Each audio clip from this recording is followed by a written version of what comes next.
काशी तमिल संगम के समापन समारोह में बोले गृह मंत्री अमित शाह, मोदी ने संस्कृतियों को जोड़ने का किया प्रयास। केंद्रीय गृह मंत्री अमित शाह ने कहा कि आजादी के बाद एक समय ऐसा आया जब देश की सांस्कृतिक एकता में जहर घोलने का प्रयास किया गया। समय आ गया है एक भारत श्रेष्ठ भारत की रचना करने का, और ऐसे भारत की सांस्कृतिक एकता से ही संभव है।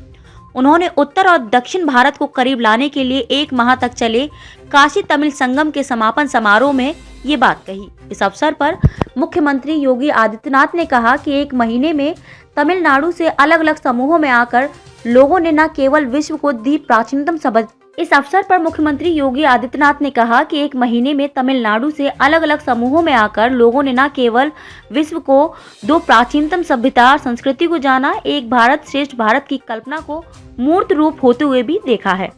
मोदी ने काशी तमिल संगम के माध्यम से किया यह प्रयास। बीएचयू के एम्फी थिएटर मैदान में आयोजित समारोह को संबोधित करते हुए शाह ने कहा कि लंबे समय से देश की संस्कृतियों को जोड़ने का प्रयास नहीं हुआ था। प्रधानमंत्री मोदी ने काशी तमिल संगम के माध्यम से सदियों बाद यह प्रयास किया है। यह प्रयास आजादी के तुरंत बाद होना चाहिए था, लेकिन वर्षों तक नहीं हुआ। देश की भाषाओं और संस्कृतियों को जोड़ने का उनका यह प्रयास सफल सिद्ध होगा। गुलामी के लंबे कालखंड में हमारी संस्कृति व विरासत को मलिन करने का प्रयास किया गया।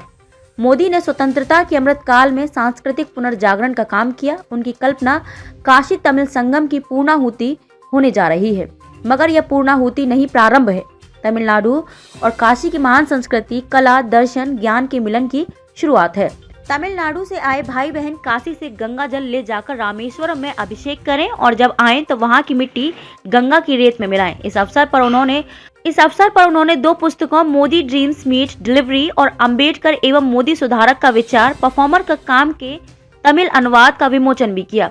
2500 से अधिक प्रतिनिधियों ने भाग लिया। आजादी के अमृत महोत्सव के तहत एक भारत श्रेष्ठ भारत की भावना को कायम रखने के लिए प्रधानमंत्री नरेंद्र मोदी ने 19 नवंबर 2022 को काशी तमिल संगम का शुभारंभ किया था। यह आयोजन राष्ट्रीय शिक्षा नीति 2020 के तहत की गई पहल है। शिक्षा के 2 प्रमुख केंद्रों आईआईटी मद्रास और बीएचयू ने मिलकर आयोजन की रूपरेखा तैयार की। शिक्षा मंत्रालय ने नोडल एजेंसी के रूप में कार्य किया।